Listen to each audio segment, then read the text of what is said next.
At first, these photographs may look ordinary, but behind each one is a story of tragedy, mystery, or loss.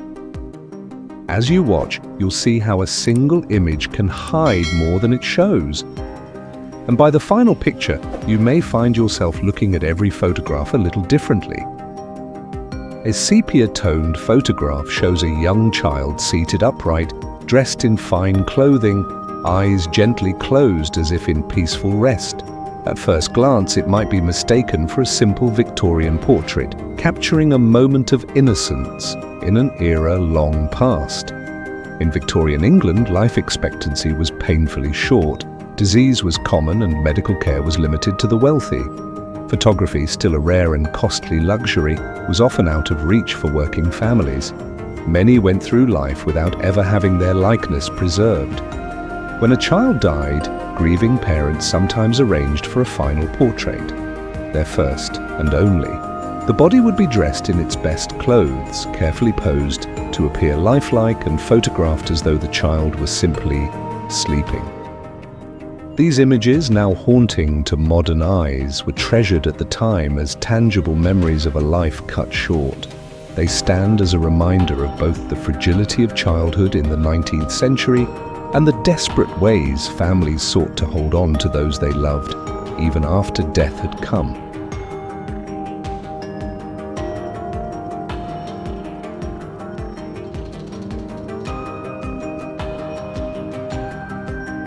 On a hot summer day in 1948, a photograph was taken on the steps of a modest Chicago home. 4 young children sit close together, their faces downcast, a hand-painted sign above them reading, "For children, for sale." Their mother stands nearby, her expression unreadable. At first glance, it might be mistaken for a grim publicity stunt or an act of protest. But the truth was far more desperate. Ray and Lucille Chalifoux, facing eviction and with no source of income, believed they had no choice but to give up their children. In the years that followed, each child was sent to a different home. The promise of a better life never came. Accounts later revealed that several endured severe abuse and neglect.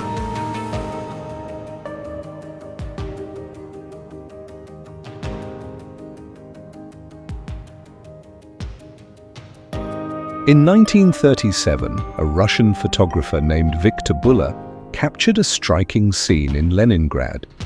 Men, women, and children stand in formation, each wearing a heavy, expressionless gas mask. At first glance, it might seem like an unsettling vision from a disaster or an attack. In truth, these were members of the Young Pioneers, the Soviet Union's youth organization, similar in spirit to the Boy Scouts, but steeped in military discipline. The photograph was taken during a civil defense drill, part of the country's preparation for possible chemical warfare. The late 1930s were a time of deep uncertainty for the Soviet people. The threat of global conflict loomed, and at home, Joseph Stalin's regime was in the midst of political purges that claimed countless lives. Seen today, the image is haunting not for violence itself, but for the silent readiness it portrays. A generation trained from childhood to brace for war, their innocence hidden behind masks designed for survival.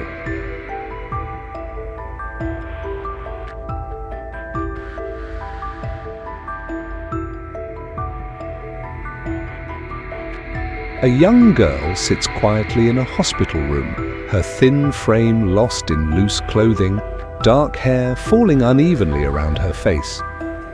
At first glance, it seems like a routine medical photograph, yet nothing in it hints at the unimaginable life she had endured before this moment. The year was 1972 in California. This was an era when awareness of child abuse was only beginning to reach public consciousness, and systems meant to protect the vulnerable were far less robust than they are today. Mental health institutions still bore the influence of mid-century practices, and the treatment of trauma was often experimental, fragmented, and uncertain. The girl in this photograph is Genie Wiley, known to the public as the feral child. At 13 years old, she could barely walk and could not speak. Since infancy, she had been kept in near total isolation by her father, confined to a small, locked room. For hours each day, she was restrained in a makeshift straitjacket or tied to a child's potty chair. Any attempt to make noise or move in ways he disapproved of was met with frightening intimidation. He would growl and bare his teeth at her, like a dog warning off prey.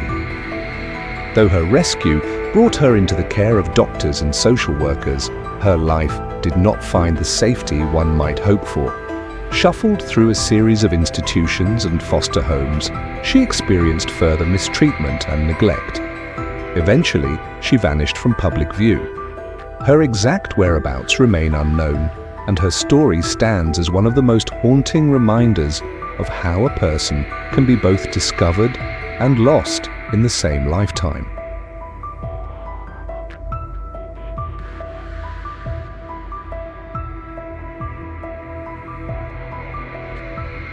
In a faded photograph from the mid-19th century, a British officer sits beside a shelf lined with preserved human heads.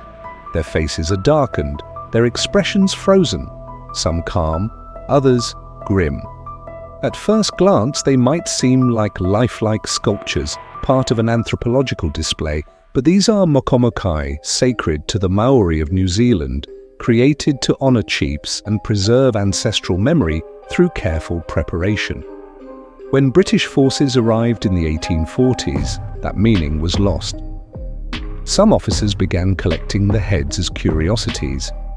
Major General Horatio Gordon Robley, who served in the New Zealand Land Wars, took at least 35 for himself, removing them from their people. Many mokomokai have since been returned to Maori communities, but the photograph endures, a quiet testament to a time when sacred heritage was treated as a possession rather than a legacy.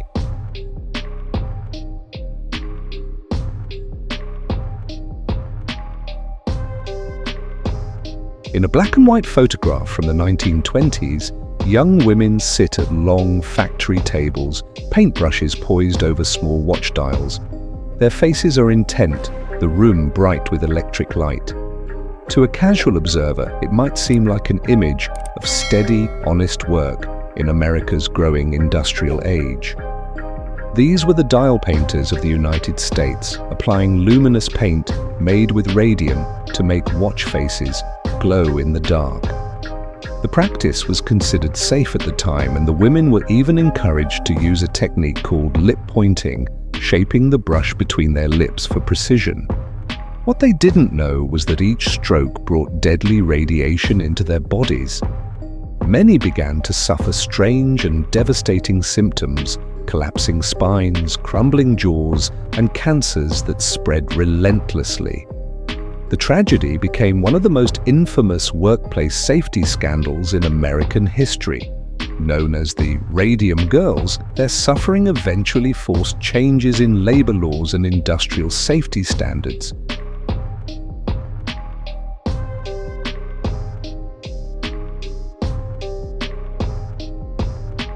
In a modest Russian apartment, rows of life-size dolls sit propped against the walls.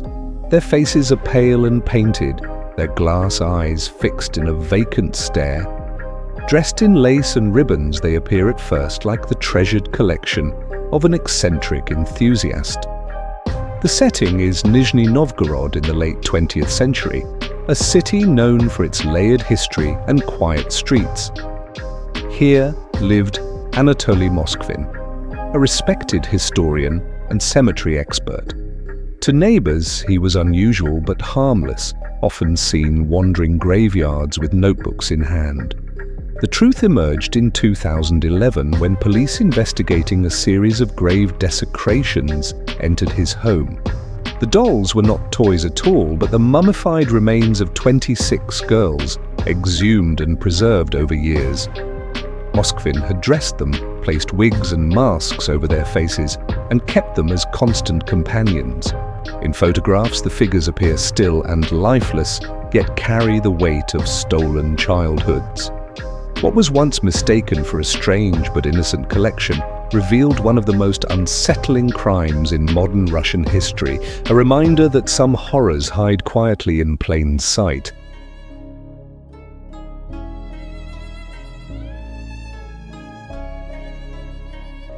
In a grainy photograph, a teenage girl stands in the corner of an empty barn. Her dark hair frames a face tight with fear, her hands raised slightly as if warding off an unseen threat. The image is stark and unsettling, yet without context, it could be mistaken for a staged scene. The picture was taken in early 1990 in rural Illinois. The girl is 14-year-old Regina Walters, and the man behind the camera was Robert Ben Rhodes, a long-haul truck driver whose routes crisscrossed America for decades. Known to law enforcement as a methodical predator, Rhodes is suspected of killing more than 50 women during the 1970s and 80s, luring victims from highways and truck stops. Authorities believe this was one of his final murders. Shortly after the photograph was taken, Walters was killed, her body left in an abandoned building. Months later, when police arrested Rhodes, they discovered the image among a disturbing collection of photographs documenting his crimes.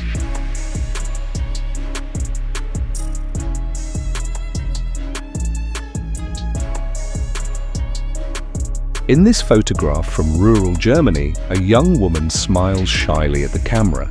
She appears healthy, modestly dressed, and unremarkable.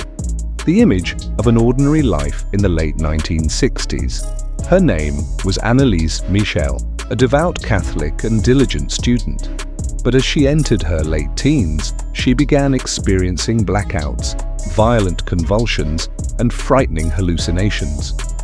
Her behavior grew increasingly alarming. At times, she crawled under tables, ate insects, and drank her own urine. Medical treatment failed to help, and Anneliese insisted she was possessed by the devil. Her parents, sharing her belief, sought the aid of priests. Over the course of 10 months, in 1975 and 1976, she underwent 67 exorcism sessions. None brought relief. By the summer of 1976, her health had collapsed. Weighing only 68 pounds, she died of malnutrition and dehydration at the age of 23.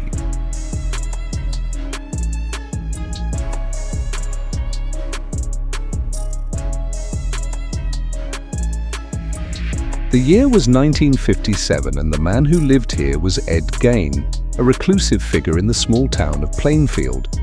To neighbors, he was odd but seemingly harmless, known mostly for doing small jobs and keeping to himself.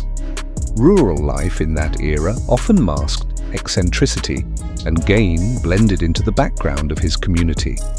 When police entered his home, however, they uncovered evidence of crimes that defied comprehension. Human remains had been fashioned into household items, chairs and bowls, clothing and ornaments. In a shed nearby, they found the mutilated body of his most recent victim. The discovery ended Gein's freedom and shocked the nation. He would spend the rest of his life confined to an institution, but the photographs taken inside his home still disturb those who see them. Stark reminders of a man whose crimes blurred the line between the ordinary and the unimaginable.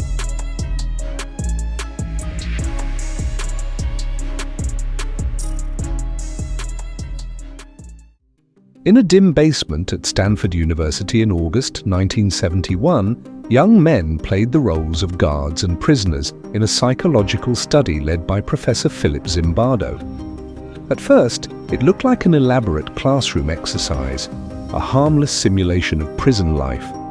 But within days, the atmosphere shifted. The guards, dressed in uniforms and sunglasses, began asserting control with increasing aggression, humiliating prisoners, forcing them into degrading tasks, and even spraying them with fire extinguishers. The prisoners, stripped of names and given only numbers, grew submissive and visibly distressed. Planned to last 2 weeks, the experiment ended after just 6 days. The photographs that remain capture a disturbing truth. Ordinary people, given unchecked authority, can quickly cross the line into cruelty. The Stanford prison experiment has since become a haunting case study of how power can corrupt and how quickly humanity can erode.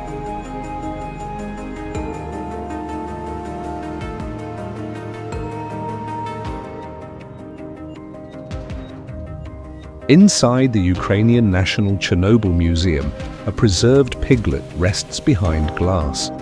At first glance, it appears ordinary, until closer inspection reveals two torsos joined at the chest, each with its own set of legs. Born in the late 1980s within the Chernobyl exclusion zone, the animal suffered from dipigus, a rare deformity linked to severe genetic damage.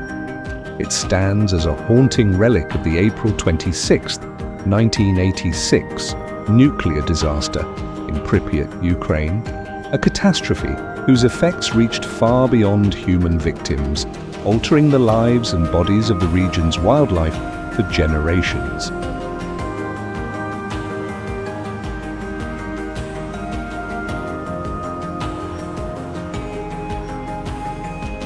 In a black and white photograph from the late 1950s, a dog stands on a laboratory table, but its form is startling. Two heads emerge from a single body, each alert, eyes open, and ears pricked. At first glance, it seems almost like a trick of the camera, an odd experiment frozen in time. The image comes from the Soviet Union in 1959, during a period of intense scientific ambition. Vladimir Demikov, a pioneering surgeon, was exploring the limits of transplantation. After more than 20 failed attempts, he succeeded in grafting the head and forelimbs of one dog onto the body of another, joining their circulatory systems and spines.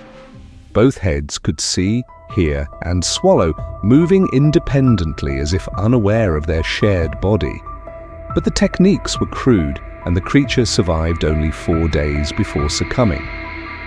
To some, the experiment was groundbreaking, a step toward future organ transplants. To others, it was a disturbing overreach of science into the realm of the unnatural. Today, the photograph remains a haunting record of an era when the boundaries between innovation and ethics were still being tested.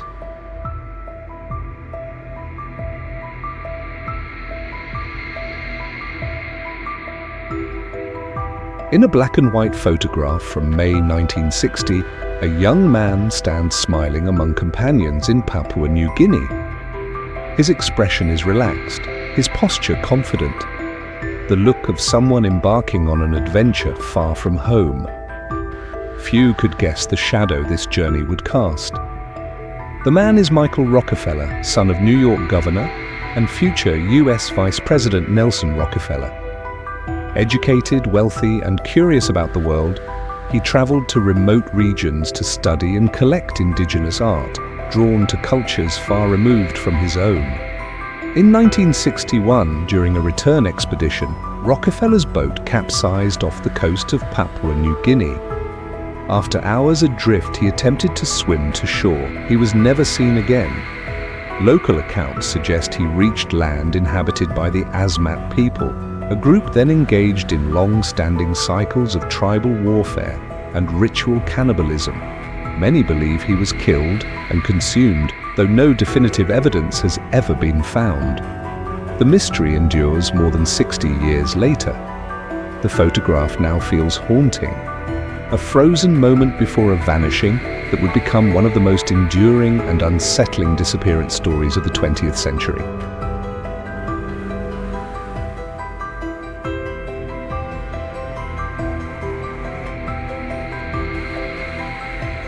In 1901, police in the French city of Poitiers acted on an anonymous tip about a woman held against her will in an aristocratic home. Inside, they forced open a locked attic door and were met with darkness and an overpowering stench.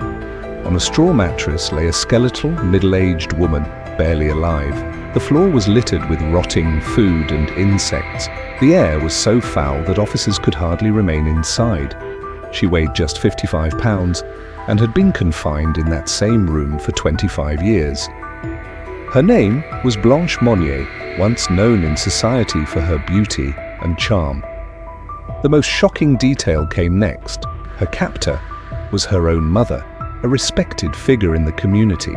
The case horrified France not only for the cruelty of the imprisonment, but for how it had gone unnoticed for decades. Today, the image of Blanche's rescue remains a haunting testament to the suffering that can occur behind even the most respectable facades.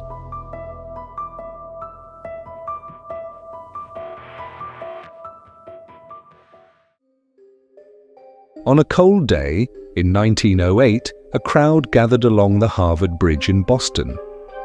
At the edge stood Harry Houdini, shackled by a patrolman, his hands cuffed behind his back and chained to a collar around his neck.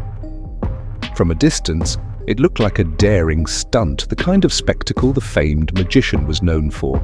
To onlookers, it may have seemed like a thrilling display of confidence, another impossible escape in a long line of public feats.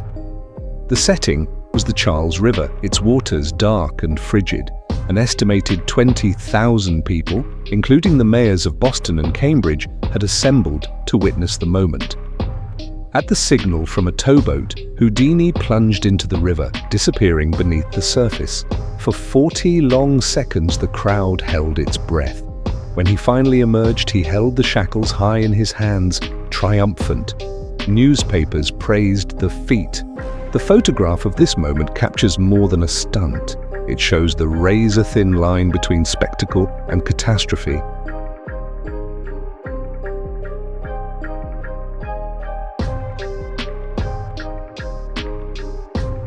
The man is Joachim Kroll, and the year is 1976 in West Germany. For more than 20 years, Kroll lived an unassuming life, working factory jobs and keeping to himself in the industrial Ruhr region. Neighbors described him as quiet, even timid, never suspecting the darkness he carried. Kroll would later confess to the murders of at least 14 people, ranging in age from 4 to 61. His crimes, committed between 1955 and 1976, involved strangulation, sexual assault after death, and cannibalism. He was finally captured when plumbing in his apartment building became blocked by human remains.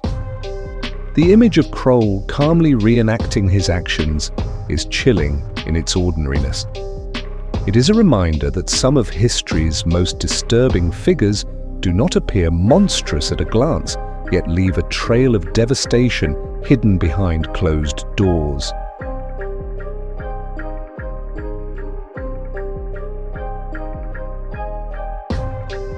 The boy in this photo is John Wayne Gacy, years before he became one of the most notorious serial killers in American history. Raised in Illinois during the 1940s and 50s, he appeared, to those around him, as a polite and ordinary child. Few could have imagined the darkness that would later define his life. By the late 1970s, Gacy was living a double life. A respected local contractor and part-time party clown, while secretly abducting, assaulting, and murdering at least 33 young men and boys. Many of his victims were buried in the crawl space beneath his home. Looking back at this innocent childhood image, it is impossible to separate it from the crimes that followed. What was once a simple portrait has become an unsettling reminder that even the most ordinary faces can conceal unimaginable horrors.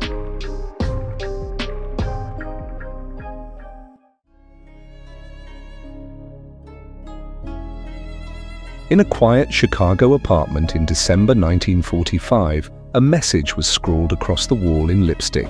The words read, "For heaven's sake, catch me before I kill more. I cannot control myself." At first glance, it might seem like a strange or desperate note left behind in haste. The writing was found in the home of 33-year-old Frances Brown, who had been murdered only moments earlier. Police soon linked the crime to a man who would become infamous in Chicago's history, William Hirons. Dubbed the lipstick killer by the press, Hirons terrorized the city during the post-war years, when violent crime was rare enough to shock entire neighborhoods. The note was not a plea for help, but a taunting confession from a killer still at large. Hiron struck again before being captured 6 months later, leaving behind a legacy of fear that lingered for decades. Today, the photograph of that lipstick message stands as a chilling reminder of the brief, desperate words that can follow unimaginable acts.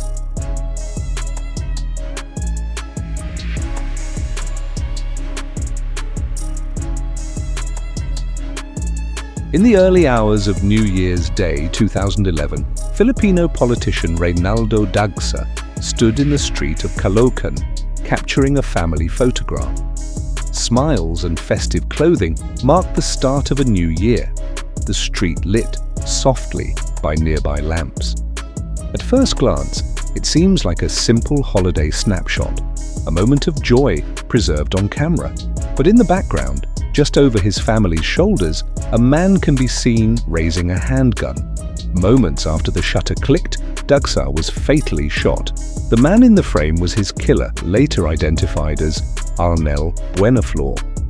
The photograph became both tragic evidence and an extraordinary piece of proof. Within days, police arrested Buenaflor, using the image as a clear record of the crime.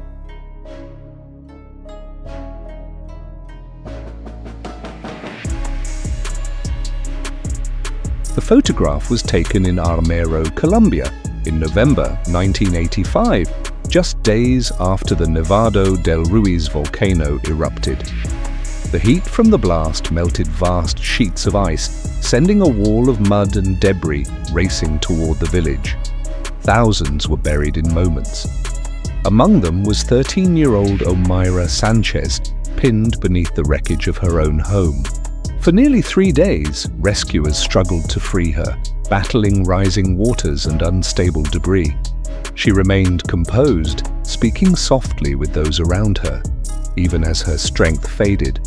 On November 16th, she died where she lay, as relief workers, powerless to save her, stood close by.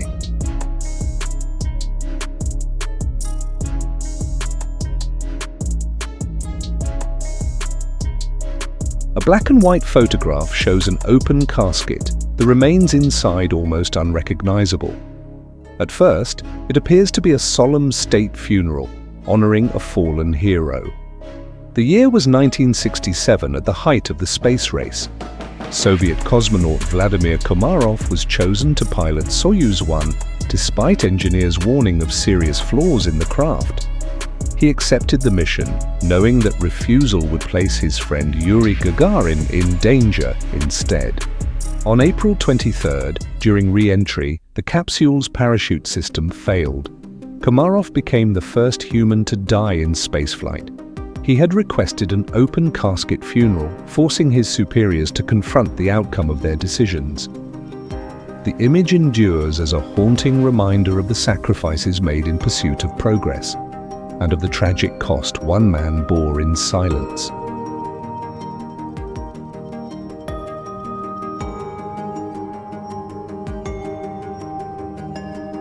The year is 1940 in Japanese-occupied China. The men belonged to Unit 731, the Imperial Army's secret research division.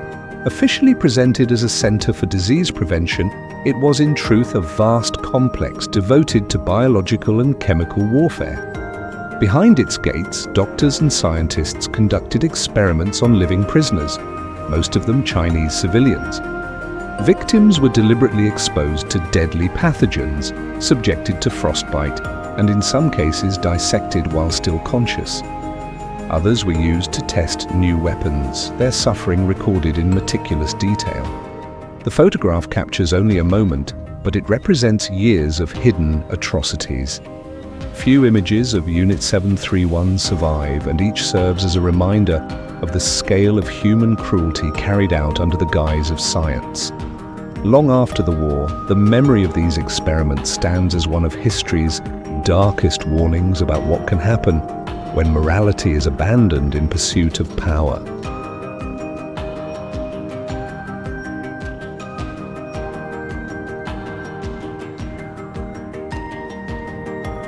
It looks like an ordinary high school class photo.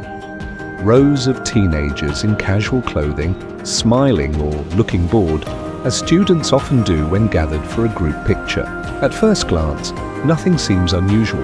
The year is 1999 in Littleton, Colorado. Columbine High School was much like any other suburban school, a place where students prepared for exams, played sports, and planned for the future. Yet just weeks after this photograph was taken, the nation would know it as the site of one of the deadliest school shootings in American history. On April 20th, Eric Harris and Dylan Klebold carried out a massacre that claimed 13 lives and left dozens more wounded before they turned their weapons on themselves. The violence stunned the country and forced a painful reckoning with questions of security, isolation, and warning signs missed. In the photo, however, a chilling detail emerges only in hindsight. In the top corner, Harris and Klebold are seen making their hands into the shape of guns, pointing directly at the camera. What once looked like a harmless gesture now feels like a hidden message, a haunting reminder of the tragedy that soon followed.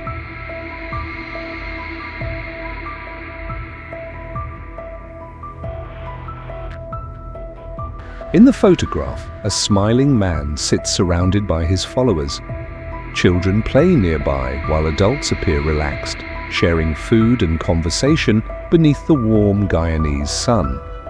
To a casual viewer, it looks like an image of community, people living simply, far from the pressures of the outside world. The man at the center is Jim Jones, leader of the People's Temple, a movement that began in the United States during the 1950s. Preaching equality and communal living, Jones attracted thousands who longed for belonging in a turbulent era. In the mid-1970s, he led his followers deep into the jungles of Guyana, promising them a new paradise called Jonestown. Yet beneath the surface, life there was marked by control, fear, and rehearsals for mass suicide. On November 18, 1978, Jones convinced his community that government forces were coming to kill them. He urged them to drink a poisoned fruit mixture, telling parents to give it first to their children. By nightfall, 918 people were dead, one of the largest mass deaths in modern history.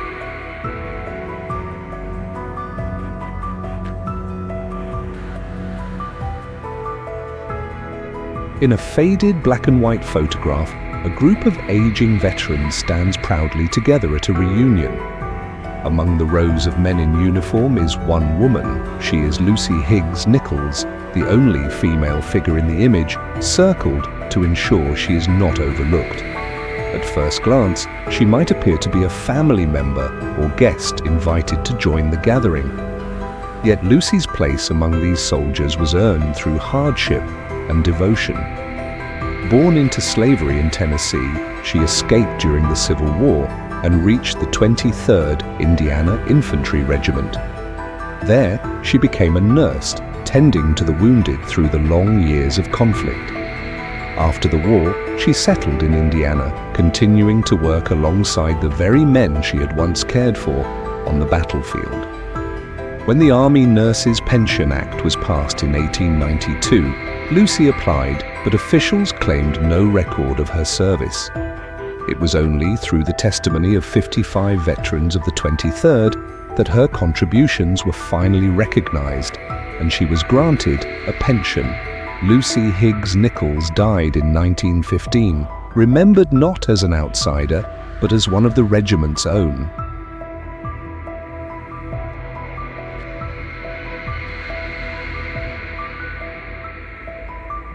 A black and white photograph shows a young woman standing proudly in her swimsuit, a simple cap pulled tight over her hair. She is smiling, her expression full of quiet determination.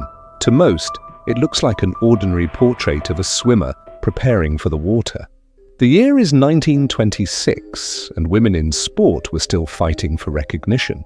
Gertrude Ederle, just 19 years old and raised in New York City, had already earned Olympic medals. But her greatest challenge lay across the Atlantic, the English Channel. a stretch of sea notorious for its icy temperatures, rough currents, and unforgiving length. On August 6th, she entered the water at Cap Gris-Nez, France. For over 14 hours, she fought waves reaching 6 feet high, shifting tides, and even swarms of jellyfish. Yet her steady strokes carried her through, and when she finally stepped onto the shore at Kingsdown, England, she had swum 35 miles, faster than any man before her. Ederle's triumph was more than a personal victory. It was a breakthrough moment for women's athletics, proving that endurance and strength were not bound by gender.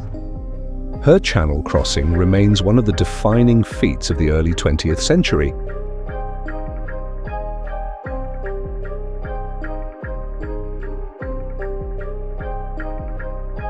An elderly man holds a framed photograph close to him.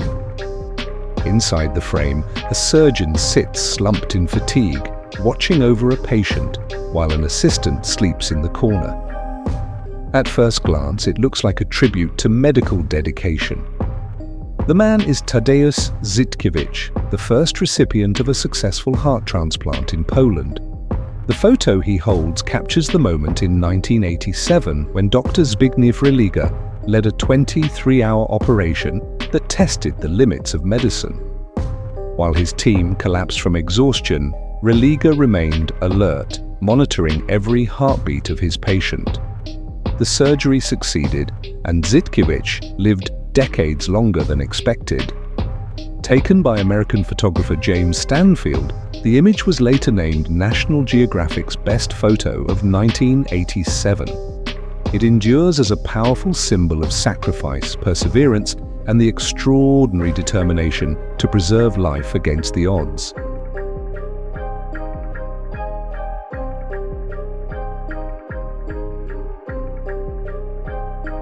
A small pigeon with dark feathers and a pale patch on its breast might seem unremarkable at first glance.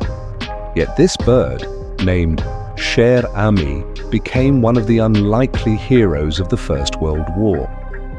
In 1918, during the brutal fighting in France's Argonne forest, more than 500 American soldiers were trapped behind enemy lines, cut off from supplies, and accidentally shelled by their own artillery. Their only hope was to send out carrier pigeons with desperate messages. Cher Ami was released under heavy fire. Struck by bullets, blinded in one eye and losing a leg, the bird still managed to fly more than 25 miles with a note tied to its leg. That message stopped the shelling and saved over 200 men. Cher Ami's bravery was honored, ensuring this small bird's place in history.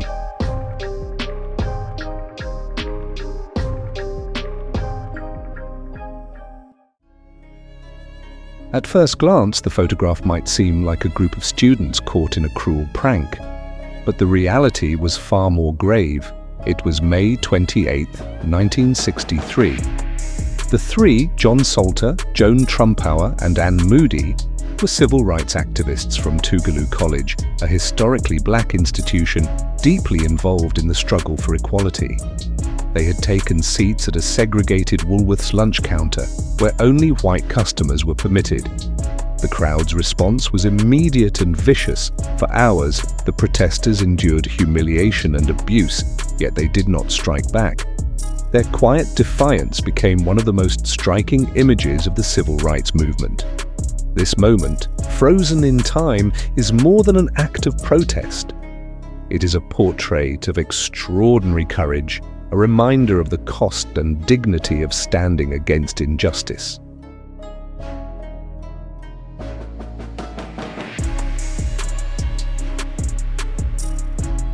A photograph from 1978 shows a young girl, just 15 years old. Her name is Mary Vincent, and she grew up in California during a time when hitchhiking was common and often seen as harmless. On a September day that year, she accepted a ride from a man named Lawrence Singleton. What followed would become one of the most harrowing survival stories in American criminal history. Mary was brutally attacked, her arms cut off with an axe, and left at the bottom of a 30-foot ravine. Somehow, she pressed mud into her wounds to slow the bleeding, climbed back up the cliff, and walked for miles, naked and grievously injured, until she found help. Mary's strength saved her life, and in the years that followed, she became a powerful advocate for victims' rights. The image of her before that day now carries a heavier meaning, a reminder of resilience in the face of unimaginable cruelty, and of a survivor who refused to be silenced.